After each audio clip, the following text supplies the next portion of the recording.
I thought we had a deal. I gave you all I had, put you in front of friends. It was me and you, for it was one of them. I introduced you to them, I should have seen it then. Why? It was never about me, it's what I could do for you, what you could get about me, who I could introduce you to. I knew the truth, still there was nothing I would do for you.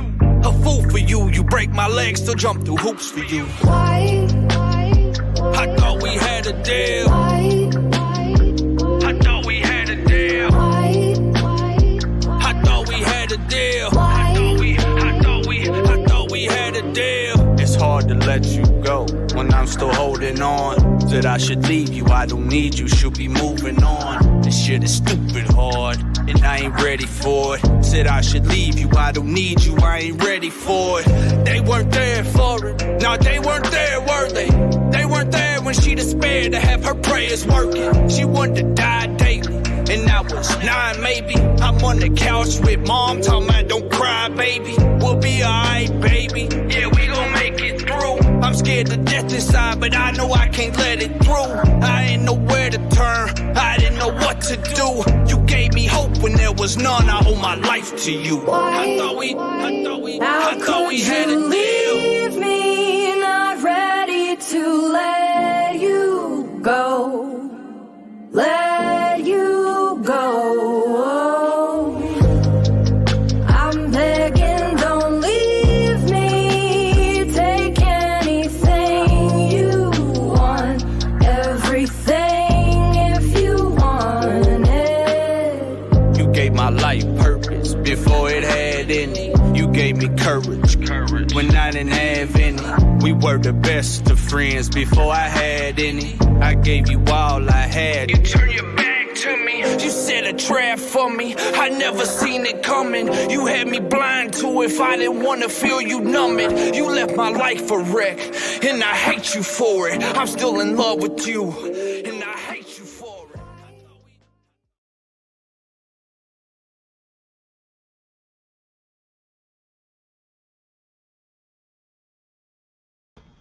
What's up, everybody? Welcome to St. John Live. My name is Mike St. John. Glad to be back. Man. I missed last Monday night. I was out of town speaking, but some of y'all don't know I just celebrated 5 years clean and sober, only by the grace of God, man. It was an awesome feeling. But I want to appreciate everybody joining in, man. Hit that share button, hit that like button, man. Let's get this shout out to the groups.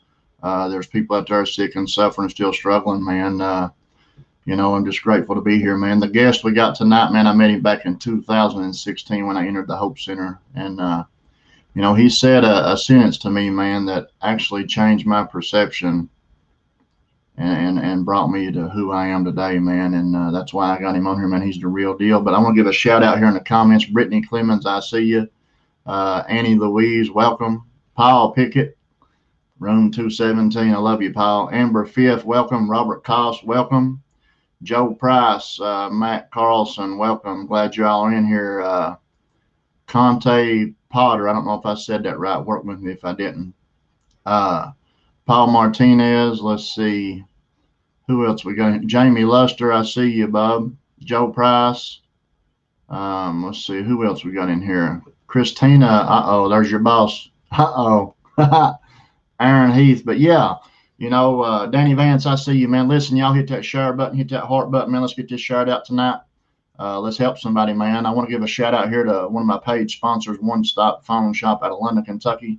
Josh Maxey and Daryl Hudson, 606-657-2750.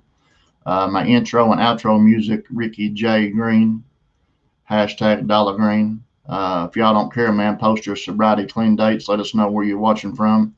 Shout out to Lake Cumberland Recovery out of Somerset, Kentucky, 606-341-1160. There is beds available if you got a family member struggling.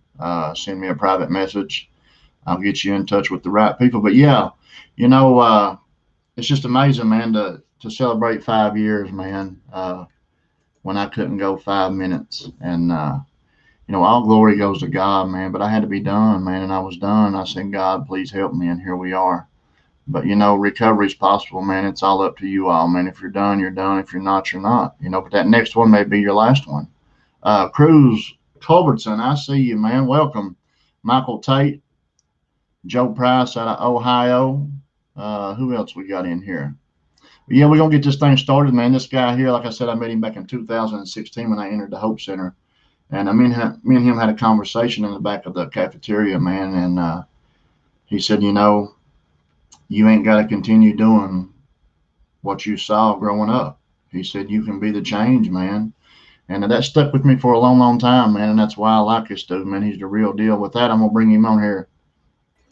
What up, Kevin? What's up? Hey, welcome. Glad to have you on here, man. How you doing? Hey, I'm doing well, doing well. It's awesome to be on here. I've watched the show many times, so I'm glad to be here. Yes, sir. Yes, sir. But yeah, just I was telling about when I met you, man. When back in 2016, and you had that conversation with me in the back of the cafeteria, man. And I'll never forget that because I can get honest on here, man. I was on the fence, man. I was in that gray area. I wanted to stay clean and sober, but I knew I had to give up that lifestyle. And those words you told me, you don't got to continue doing what they've always done. You can be the change. And here I am. I'm the change. But I'm grateful for that, man. I'm grateful for those words and the time you took, out of your recovery, man, to try to help me when you met me. Yeah, man, that's part of what we do. We help each other. Breaking the cycle is definitely not an easy thing to do. For a lot of us, we've had to go through treatment multiple times, and I mean that's how it is. We get stuck in this cycle, from our teenage years, and some people never get it. Thank God, we've had the opportunity to change. Yes, sir. Yes, sir. But yeah, like I said, just it's your time to shine, man. I've never heard your story, and I can't wait to hear it. But just do your thing, man. Tell your story. Let's help somebody. Okay. Okay. All right. So let's see. Um, I started using alcohol and drugs in my early teenage years. Um, I'm originally from California, so I moved to Kentucky when I was 15 years old, and it was kind of a huge change in a big shift in my life. Growing up out there, things were just different, and you know, I think I really got attached to using because I kind of lost my identity. Growing up, I was a big A's fan, Warriors, Raiders. I mean, I lived and breathed sports, and I had these visions of being some kind of professional athlete, and when I got to my teenage years, and guys were getting bigger and stronger, and they were more talented, all of these type of things, then this dream you've had all your life is kind of shattered. They told me I could be anything I wanted to be, and I wanted to be a professional athlete, and that was not going to be possible. So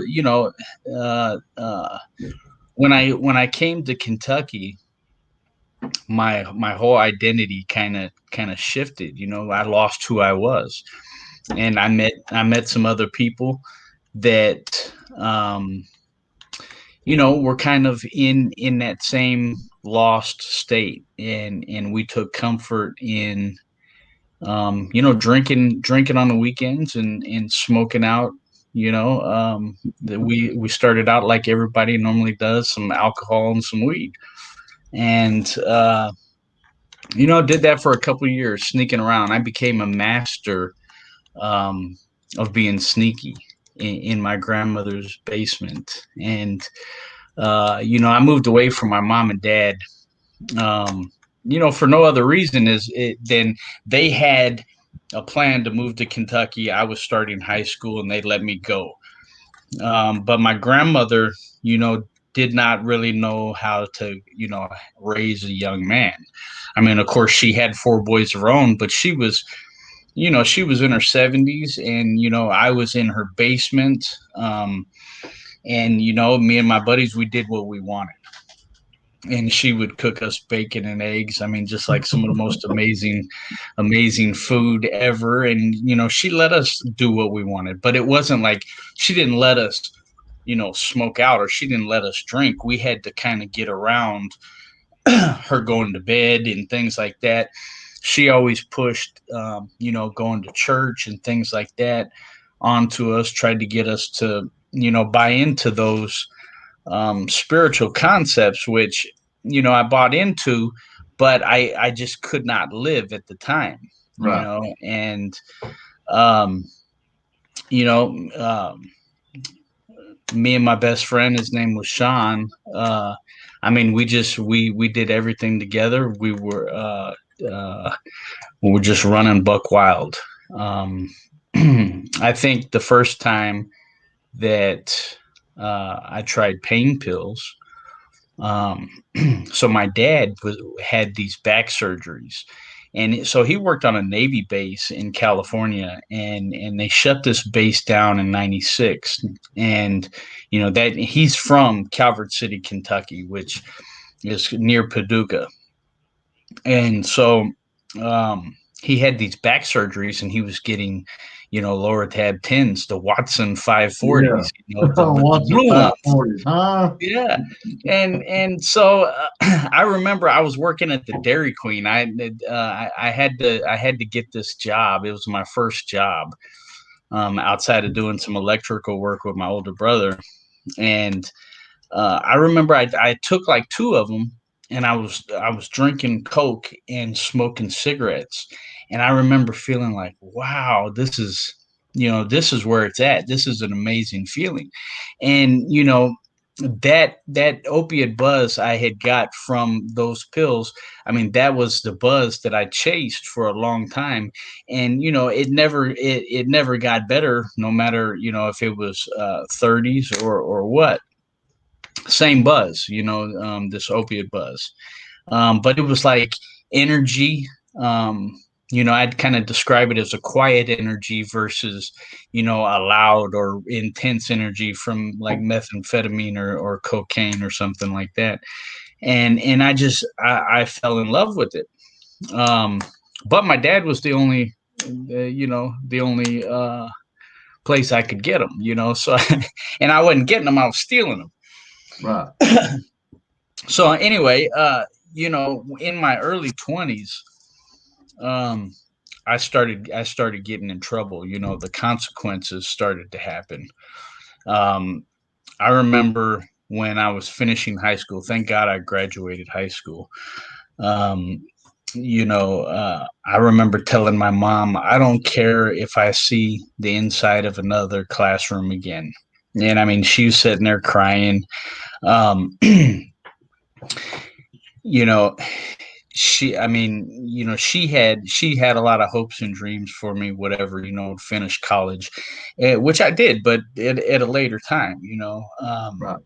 And I didn't just enter in, fresh out of high school. I went and I would go a couple semesters, and then I'd get DUIs. I remember I got two DUIs pretty much back to back, and the judge gave me 6 months in jail, and I was like, "What? 6 months?" Um, but what that 6 months did for me, and I ended up doing my first 30-day program during that time. I was 22, and but it gave me a really like a bad attitude, in the sense that jail was easy. I didn't have to pay any bills. I didn't have really any worries.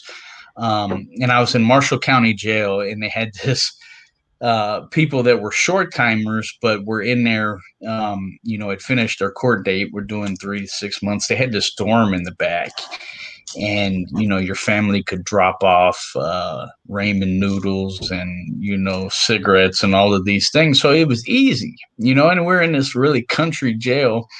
Um, but it gave me an attitude like, what are you going to do? Put me in jail? Right.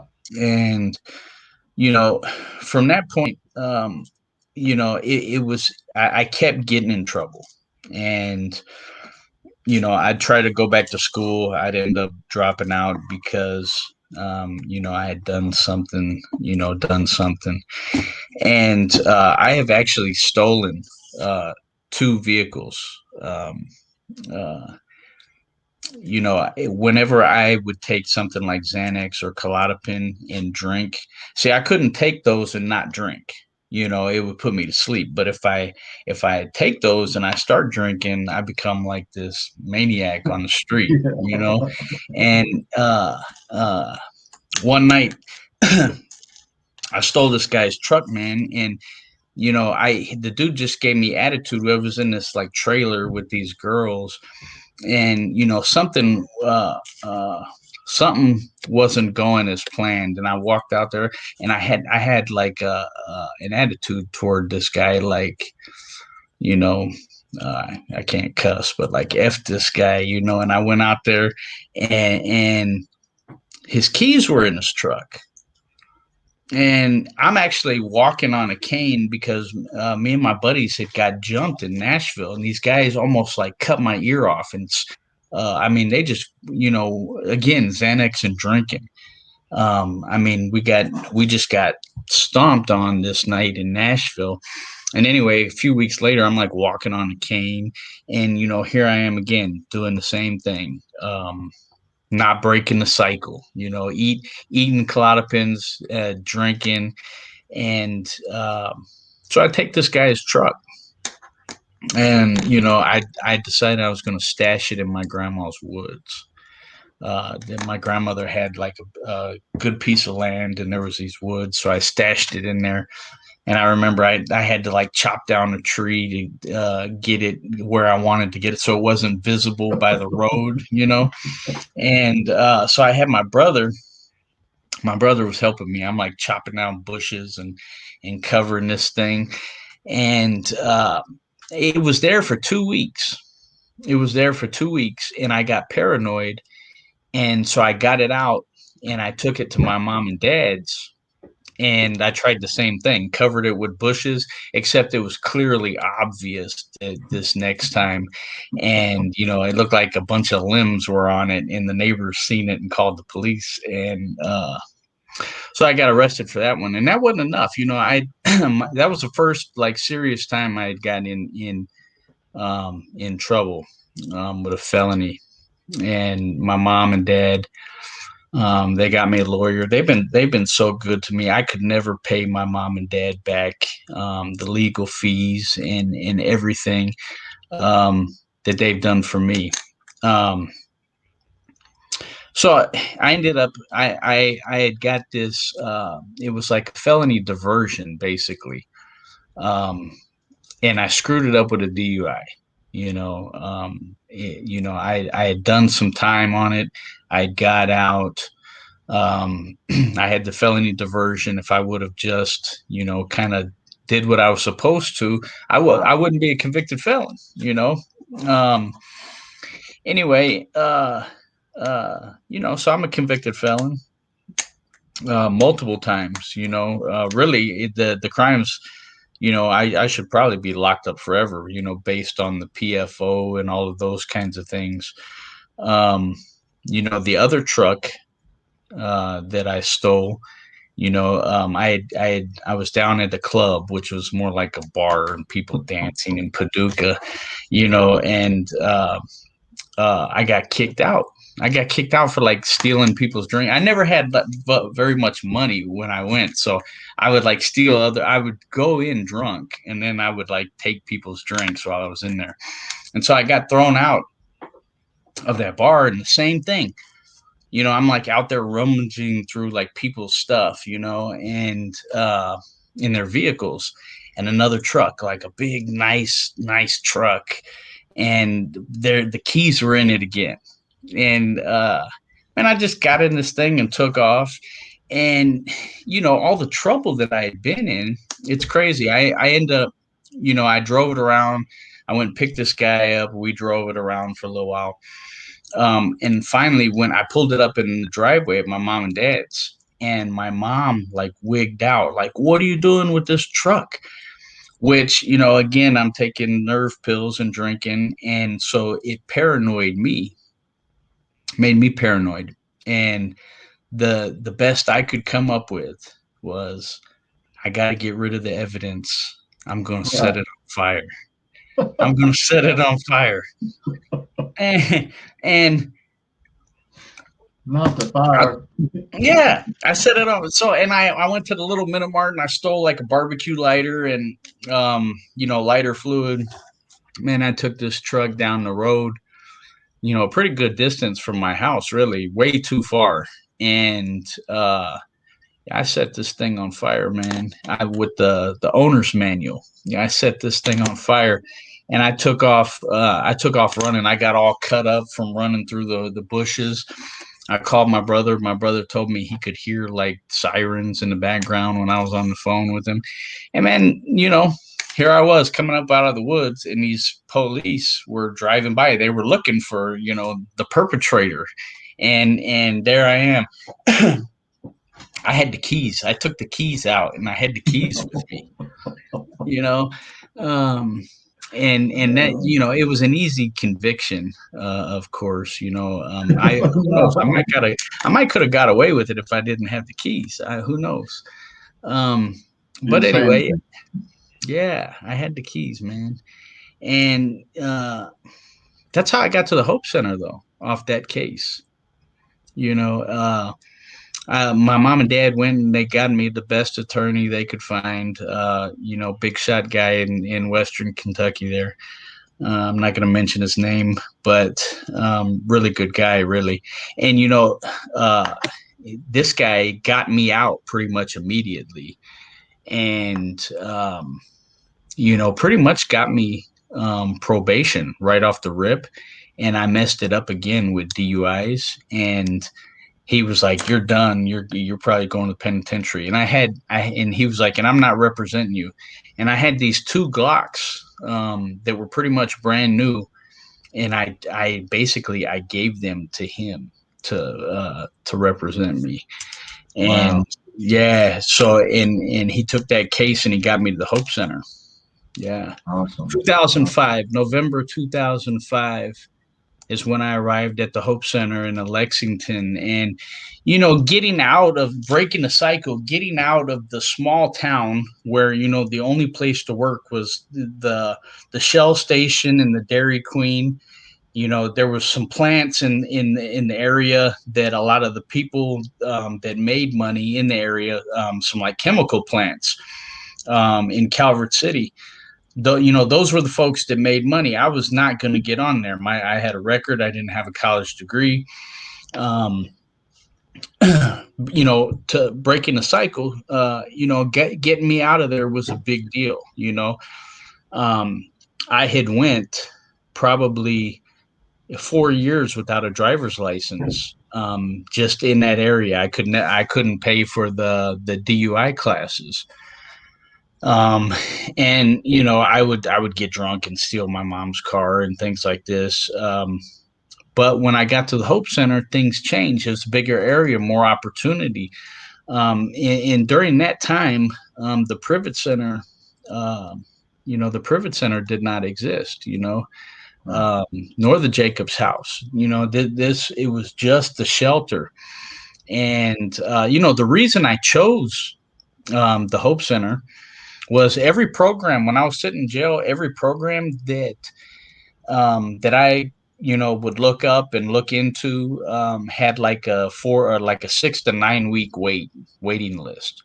And the Hope Center, it said there was no waiting list, and it was a 4 to 6 month program. And I put my hope on that 4 months. Like, I'm going to do this in 4 months, and Yeah. I'm gonna get back out of Kentucky, go back to California. I had a bunch of plans. Uh, and the reason there was no waiting list was because they had this MT track, and a lot of guys could not, they just couldn't do it. And we're talking about, you're dragging a mat, you are doing your programming side by side with the homeless population. Yeah. And I learned a lot. I learned a lot during that time, and it really, really changed my life. Gave me a lot of humility. Um, Something I didn't really have maybe before that. Um, I mean, unfortunately, well, I've been through the Hope Center 3 times. Um, and I guess altogether I've been through 5 programs. And I should have, and that's me trying to control the situation. I feel like I should have recovered from that first episode. One of the things that I had read in the little pamphlets in the jail was they had this peer mentor program. They called it assistant staff during those days. And they said, well, you can help like, teaching classes and this kind of thing. And that Right. kind of sparked my interest, And so when I got, when it came time, I ended up getting set back, that 4 months program, I'm going to complete, you know, I had been there about 6 months and I got set back to day one. It took me 11 months to complete, a 4 to 6 month program.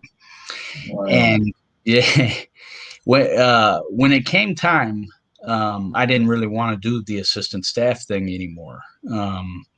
There was a guy that was in Marshall County Jail with me before I went, and he knew I was going. The day I got set back, I did 6 months in a jail cell with him, working out every day, reading the Bible, all these things, and um, when I got set back, he showed up at the Hope Center. Wow. And yeah, Awesome. so we went pretty much day for day. He talked me into doing the assistant staff, and that really it doing the peer mentor thing.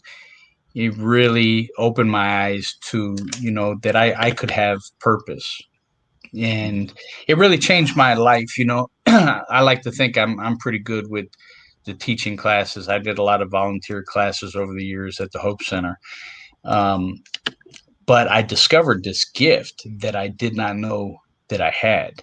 That I could kind of present this recovery message in kind of a dynamic way, making it easy for people to understand.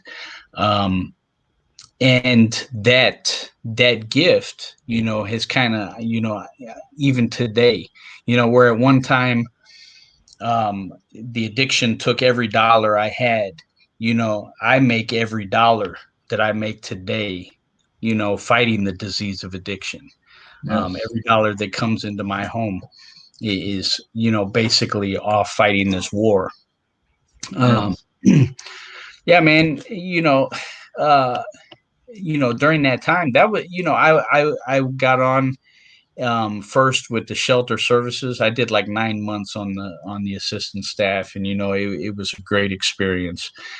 Um, from that point, I took a part-time job doing the front desk, um, working with John Jackson and a few others. Uh, I was actually a peer mentor with Chuck. Uh, Yeah. Chuck was a peer mentor at that time, which, that's awesome. Yeah. Jack Kane. I was in a program with Jack Kane, and these guys that have been around forever.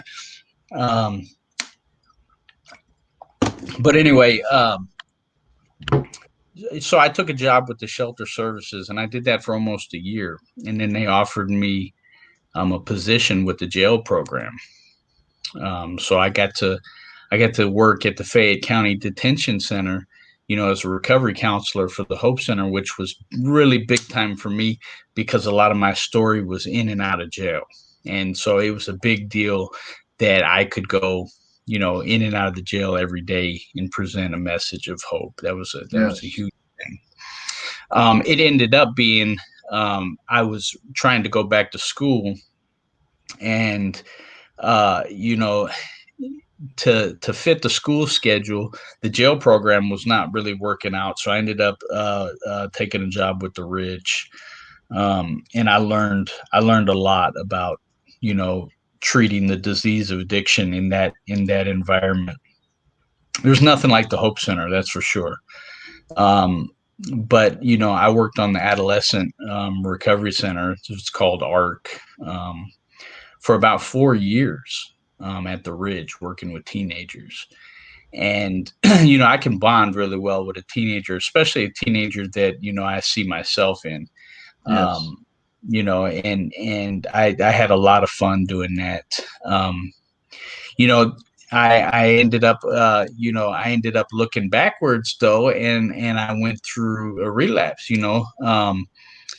And life was not going the way I thought it should. We'll just keep it at that. And I went through a major relapse, man, and I lost my job out there. And that was tough. um, I ended up you know going on almost a 2-year span of using. And I caught new felonies, everything. Um, I went through the jail program after being a counselor for the jail program. um, about 5 years later. So I was no, it was less than that. I was a recovery counselor for the jail program in 2007, 2008, and it was 2012. I went through the jail program, and at Fayette County, and I knew that there was a good shot. I love the Hope Center program. I love recovery dynamics, but I also knew you know so I have a bad thing with guns, so I would buy a gun, and I'm a convicted felon. And while I was in relapse, these guys, I went into the wrong neighborhood here in Lexington, and I'm like on the search for Xanax. And if you're like taking Xanax, you say a lot of dumb stuff trying to get more Xanax. You're just asking anybody you think might have one. And man, this guy put a gun in my face, and that's the first time that it ever happened. And I had a gun at home, you know, and I was like, that will be the last time anybody uh puts a gun in my face. And so I start running around with my Glock.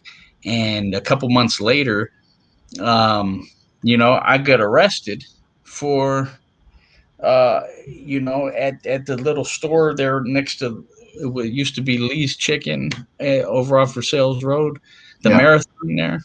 Yeah. I get arrested in that parking lot, man, um, with a gun. Possession of a handgun by a convicted felon. And geez, I was scared to death. My dad actually bonded me out. Got me another attorney here. Uh, and while I was out on bond, I was going to school at UK also. While I was out on bond, I ended up I was stealing books and stuff and returning books over at like the Kennedy bookstore. Selling college books is a big thing. You can get 30, $50. Sometimes you can get like 80 or $100, depending on what kind of book it is. So I got into like stealing books, and I would just swipe them off people, doing dumb stuff. And and I'm trying to go to school. uh I'd get I took this guy's backpack one time from right out of like the cafeteria at UK, and I watched him do it, like straight criminal type thinking. I like watched him go and dump his tray, and while he was not looking, I grabbed a bag and like dropped down these stairs. And he had a couple valuables in the bag and some books. And anyway, I tried to do this same thing the next day, and the UK police were watching for me. And so they got me. So while I was out on this gun charge, I got this other charge for stealing books, and I had to do 60 days. And I remember I got this 60-day sentence. At first it was 90. My lawyer said he'd represent me, did it for free because he had me on the gun case. And so he got it down to 60 days. I do this 60 days. And I remember coming to like the last couple of days, and I was scared to death. Like, I had always heard if you had a bond, that bond is violated if you commit another crime. And dude, I got out. You know what I mean? They didn't say nothing. I walked right out, and I was like, hey, I mean, I'm still on bond clearly, but I got out of jail. I did a whole 60-day sentence while I was on bond, and um, it was right in time to start a semester at UK. So I jump in. I remember I did the 60 days, and I got out, and I'm like starting the semester, and I'm on one of the buses riding to school, like 2 days after I get out of jail. And geez, man, my life is crazy. I'm like going back to school here. Nobody has any idea that I just did a little piece of time. And man, any time in jail, 30, 60 days, 6 months, 7 months, a year, whatever, that will mess your mind up. Being locked up like that, it's traumatizing. And I finished that semester, and just as it finished, I've had 5 DUIs. Okay, and thank God I have a license. I am so blessed that I have a license. It was because of the timing of it. At first DUI I got, and it was this one in 2012. It was they recorded it as DUI number 1 again, but really it was my fifth one. Right. And I had my daughter in the car with me, and her brother. And I am still on bond. I was still out on bond. This is a second, and this is the second case I caught while I was on bond with this gun charge. And I mean, it was a mess, man. They charged me with wanton endangerment. Also, I had an ID that had my brother's information on it.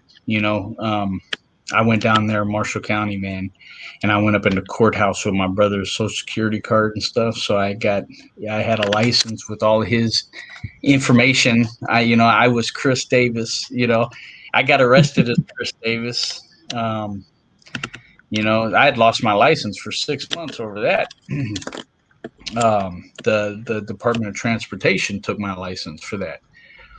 Some kind of identity fraud. But anyway, I had one endangerment felonies, which are violent felonies, and I had identity theft, which is not a violent felony, and then I had the DUI. It was like aggravated too, I think. But anyway, and I fought that case for almost a year in jail. And I thought I need to go to the Hope Center. I need to go to the Hope Center jail program. And they would not let me go because I had a violent charge. And man, do you not know? So I met all these other guys that they wouldn't let them go. I was like in HH or GG in Fayette County Jail, and they, because they would put you in if you had a violent charge. You weren't in the minimum security part, like KK or II. I don't know what they were now, but if you had basically a regular DUI, you weren't in there with people that had violent charges. And so I met all these other guys that wanted to go to the Hope Center too, man, and they would not let them go. And I filed a grievance, and I said, in this grievance, I still have the grievance somewhere. They said it was unfounded, but check this out. I outlined like that these were just allegations, and I want help, and I had I drew it all up real nice and pretty for them. And man, and do you not know they let every violent offender go to that Hope Center? And it took me about a month but I got there after that grievance. There's several guys during that time that got over there. I'd like to think I have a little something to do with them getting over there. I know I got over there after that grievance. Right. Yeah, man. And, I got out of there. During this treatment episode I think it was 2013. I chased my wife around, Versailles Road and downtown. She was with some other guy at the time, so she wouldn't give me the time of day. And so I just, I got focused on my stuff, and I only had to do 90 days. I didn't, off in, from the Hope Center jail program. Like if you come out and go to the Hope Center on the street, you don't have to do the whole program. You only have to do like 90 days. Yeah. So anyway, right after I ended up getting a job with Volunteers of America, right when I finished, and my wife did the peer mentor thing with the Hope Center. Um, this is 2013. Um, I still wasn't done. I moved down to Nashville for a year, and I ended up screwing up big time down there. My wife wrote out a relapse with me. Um, I came back. Basically, she was pregnant. Um, One of my very good friends, put me out of his place after I lost my job down in Nashville. He let me come back and stay there, and he ended up putting me out. So I'm back in my mom and dad's. Mom and dad's gave me the safe environment. Right. I'm back at my mom and dad's, and Christina's pregnant, and I'm like, I can't stop using. While I was down there, I got with this doctor that would give me all these pain pills and Xanax bars. I'm talking like 60 Xanax bars. Terrible, terrible idea to Yeah. give Kevin Davis 60 Xanax bars. Um, so anyway, that's how I ended up back at Hope Center when I met you, which it was 2016, and my wife wrote out that relapse with me, and thank God, man. um, right before, while I was when I finished in 2013 that program, during that time before I went back to the Hope Center, I finished my degree at UK. So I have a bachelor's degree in political science. I'd worked at a bunch, I've worked at several programs, gotten fired from a few, because, I try to do things my way and it doesn't work out.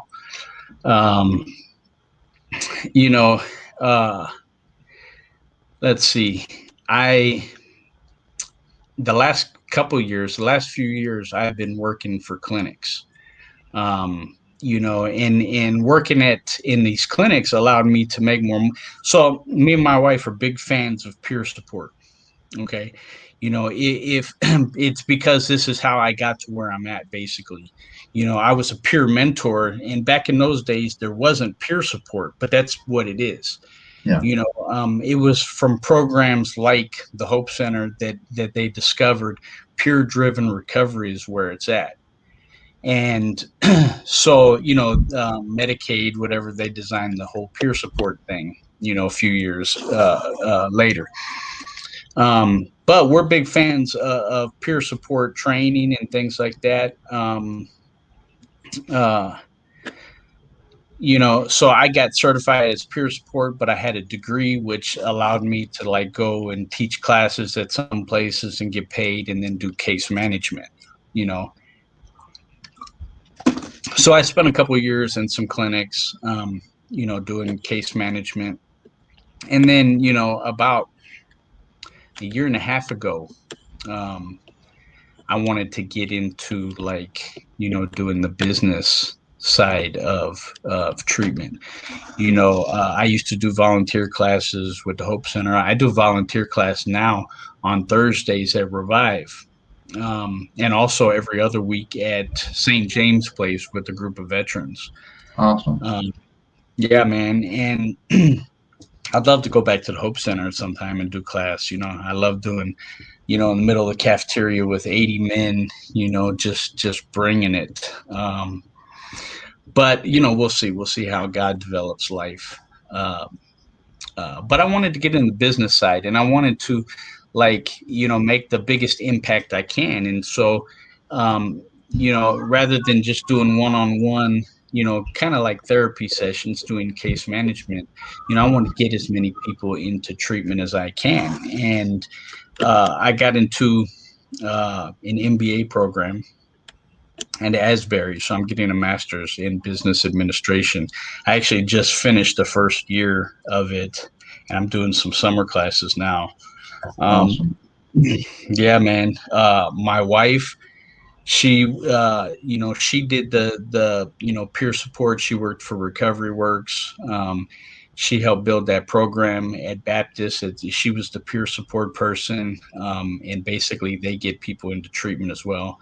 And then she was in charge of the Stepworks women's program in Nicholasville Yeah. for about a year, and now she's working out at the VA. She's a VA social worker.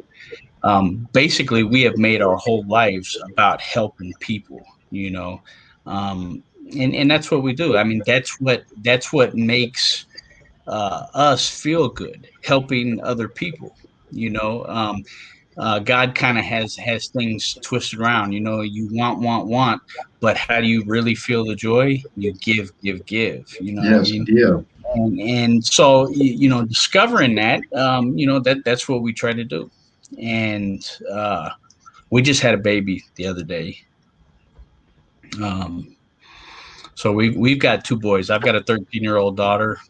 Uh, her name's Elisa. She's got a 13-year-old son. His name is Logan. Um, Neither of them live with us, but we try to get them here as much as we can. Yes. And then we've got a 4-year-old. His name is Isaiah. And then we just had baby Ezekiel a few days ago. I know. Yeah, yeah. So uh, I just started a position with American Addiction Centers. Basically, it's going to be the same thing, trying to get people into treatment. And I work with, all of the organizations around here, and then that's what it's about, just helping people get into a program that fits their needs so that people can recover. I mean, it's taken me 5 different programs, 3 times at the Hope Center. And in the Hope Center is what I needed. The Hope Center is probably what you need, you know. But it's just, some people need faith-based programs. I worked at a faith-based program a few years ago too, and guys would say that faith-based. And I said, man, everything is faith-based. Everything. Every breath I take, I know God is with me. You know what I mean? All my actions are faith based.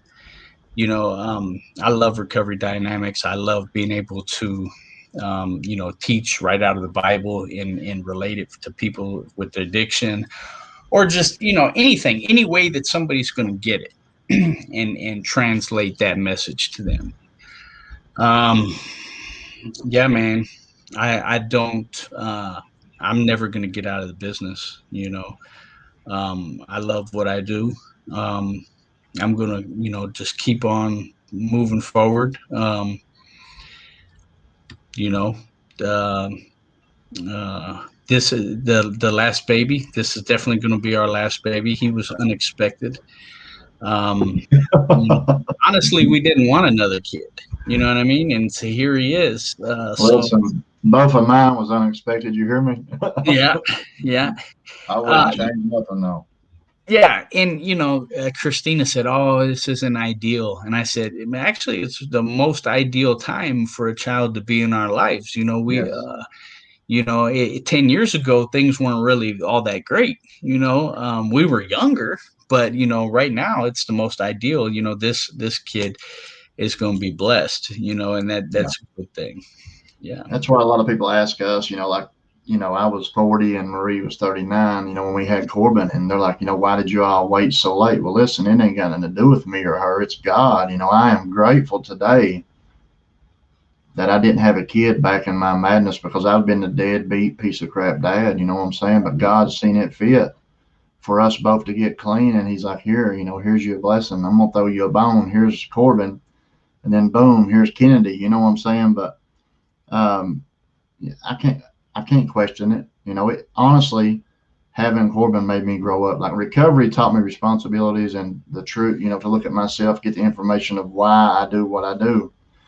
But having these babies, man, with God in my life made me grow up and be responsible. And it humbled me a lot, man. You know what I'm saying? Like, I know my kids need their dad, and, drugs and alcohol can't be in the house or in the story. And, I'm grateful, just for today, that's not part of our story.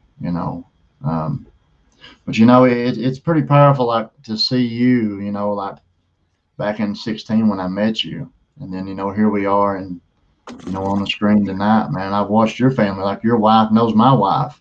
Hmm. And it goes deeper than that, man. But, you have a passion, you have a story, and it's to help people, man. And you're going to college, man. Here in a few years, you're going to be showing all the way out, huh? Yep, for sure. And it's it's a blessing. God has definitely got something for all of us, but you just got to do the right thing. But what I learned, is you can't do the shortcuts. You can't do little manipulations No. that are dishonest. You know what I mean? You can manipulate a situation in your favor if it's still doing the right thing. Right, But right. if you do some kind of sneaky stuff, man, that is, that guilt and shame that rides with you, that transforms into depression, and then all of a sudden sounds like a good idea again, Yeah. you know. Um, there was time I thought, well, I had my daughter, and I was like, she'll never see me use. Well, she came and visited me through the glass window several times. And but that was my own making. I put myself in that. I've mentioned a few times I love the Hope Center. But the embarrassment of I mean, at one time I was tight with a lot of people there, and just the embarrassment of, and then just my own mind, kind of doing me in ways, and I've been out there even recently and had these conversations, but there's been times that I stayed away for a long time. Yeah. um, and I love the Hope Center, man. And it's my own mind. Nobody care. I mean, people, relapse and go down the wrong path all the time. They're not going to be like, "Oh, Kevin, you're special. You shouldn't have. You don't belong here now. You freaking did this or that." Yeah. It's But man, I try to make myself available. I try to use the skills that God has given me to improve the lives of others, and then I work hard doing what I do. Yeah, I'll have this master's degree in 1 year. It should transform things a little bit better. Actually, I got into the master's program originally to become the most attractive candidate doing the same very job. It hadn't even taken a year, and I got the job that I wanted. I still got another year of school to go. I'm already doing the job. The whole reason I signed up for it. But that MBA is going to allow me to, be in a position where I could manage any program. I also do CADC supervision, so I should have that probably in like October. Um, Maybe November, something like that. Who knows? It just depends on me and my supervisor and how fast we knock out the hours. His name is Mike Burns. Very good supervisor. Love working with him. Uh, we do supervision 3 times a week, trying to get that knocked out. And that's something I should have done a long time ago. Matt Layden was my CADC supervisor. Yeah. Guy named Jeff Wilson from the Ridge. Way back. This is something that is overdue for me, and I can't get it fast enough. But thank God that it's these things are materializing, and it's just doing the right thing. Not being a sneaky sneak, and trying to take slide by, still getting high. Yeah. I know. Uh, But so like, it's just amazing, man, to see where you're at. You're so humble, down to earth, man. Listen, the Hope Center doors are open. Once we get off this COVID lockdown and the mask mandates lifted, you need to come back in and give back, man. Just call Chuck and talk to him, and I'm sure he'll set you up a date. Um, Paul Pickett said he remembers when you said keep doing what you're doing, bro. No matter who you piss off, some of us need more help than others. And look at Paul today. You hear me? Paul Yeah. is showing out like he works for ARC. And Yeah. me and Yeah. Paul, we ride each other a lot, man. But Paul was my roommate back in 16, and I had to jerk him out of the bed 3 or 4 times to keep him from getting discharged. Um, but M to the Rock out of Texas here, Dallas, Texas, he says, never underestimate your role as a father. Remember, dads, that your children's view of God will largely be dependent on the view of you. And that's pretty powerful. You know what I'm saying? Like, God never was taught in my house growing up. You know what I'm saying? I witnessed illegal activity, hustling, that comes along with it. Church. There never was God. There never was a Bible in my house. And today, you know what I'm saying? I'm trying to do different. Like, I don't go to church, but, God is in my life and I practice these principles, man. But, doing the right thing, your kids are watching. And, that's the role of a father, man. I don't have to sneak today. I don't have to lie today. I can tell you the truth about how many snack cakes I ate today or Red Bulls I drunk. You know what I'm saying? I don't have to hide nothing, man. What you see is what you get. And it's awesome. Like, there's nothing to hide. For sure, man. My dad is a good man, and he tried to teach me, and I became hard headed at a time, but I don't know of a single time my dad ever lied to me. And there's countless times that I've lied to him. um but that love, mother son, whatever, dad son, the parental love in the child, that is the closest thing we've got to a relationship with God. um to be the example. And then as life goes on, you become an adult or a teenager, and that kind of uh fades, and you have to kind of rediscover. You have to rediscover, man. And thank God there's places that like Revive, like Arc, like Isaiah House, that help people really rediscover. Like the Hope Center, Recovery Dynamics, man, is as spiritual as anything. That's for sure. Yeah. I got to go visit the Crown Recovery over in Springfield Monday. Actually, Monday I went and spoke. They had 350 plus clients. They hold 720. That's And crazy. listen, Kevin, listen, put it on your bucket list to get a hold of Leanne and go over there and share the message, dude. Listen, the spirit in that place, it's a college campus, dude. It's 52 acres of hope. And I wanted to go, man. I finally was able to do it. And listen, I come out of there high as a mug. You hear me? Like, Yeah, I yeah. was blown away all the way back to Richmond. And it was just wild, dude. And there was some people in there that we knew from back in the day. I don't know if you remember them, but I'm not going to tell their names. But, and they're like, wow, to see where I'm at. And I said, listen, guys, I was done when I walked into the Hope Center, man. And I finally bought into to the program. I have a home group, man. I put people in treatment. I travel and speak. God allows me to do this. And my wife, of course, because she stays at home and takes care of the babies. But, and then I prayed for this, Kevin. I said, like prison is not my story, but county jail is a few days. And, Hmm. I have a message, man, because I witnessed a lot of stuff. And I said, God, listen, put me in position to travel and carry a message, man. And listen, it's You're doing wild, it. You were dude. doing it. And I got Kyle Barrett on here. He's a lieutenant down here at Madison County Jail. June 11th opens up the doors. I'm bringing an AA meeting into the Madison County Jail here. And just I'm on the board of directors of the Enrich Recovery restaurant coming here to Madison County. The dope cops out of Madison County, they're good friends with me. I got a K9 cop lives right here behind me. 5 years ago, I would have unpacked my stuff and left. You hear me? Yeah. But I don't have nothing to hide. We don't have nothing to hide today. Yeah, yeah. That's But great listen, stuff, man. You moved right into Richmond area and got involved in your community. yeah. That's how you set the example, man. And what's wild is 20 years ago, like I done an interview for WKYT here. 20 years ago, I started drinking here and partying and going to the strip joints, going to the bars.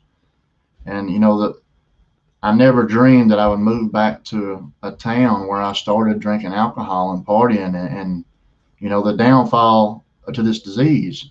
And today I live right in town, a mile from the bars.